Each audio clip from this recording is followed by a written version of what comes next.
મેલડીને જોયું હોય તો ખાતરી કરવા માટે બાયુને ચડાવીને જાજો સાહેબ. મેલડી કે મારી સામે બાયું ચડાવે અને જો એકવાર હાથમાં વાટકો લઈને ભીખ નો મગાવું તો દુનિયામાં હું મેલડી નો હોય. હા, અને એનાથી નહીં આગળ મેલડીને જોવી હોય તો મારા રાણપુર તાલુકાનું માલણપુર ગામ છે સાહેબ. અહીં નજીક જ છે, બહુ આખું નથી.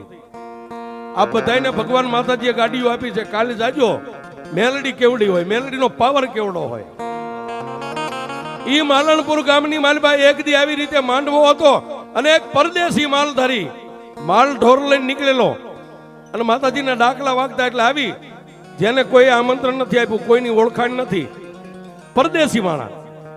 બધાના બૂટ ચંપલનો ઢગલો પડ્યો તો એક બાજુ ઉભો રહ્યો. આ મેલડીના ભુવા ધૂણવા બેઠા. રાવણદેવે ડાક વગાડીને માં મેલડીનો આરાધ કર્યો સાહેબ.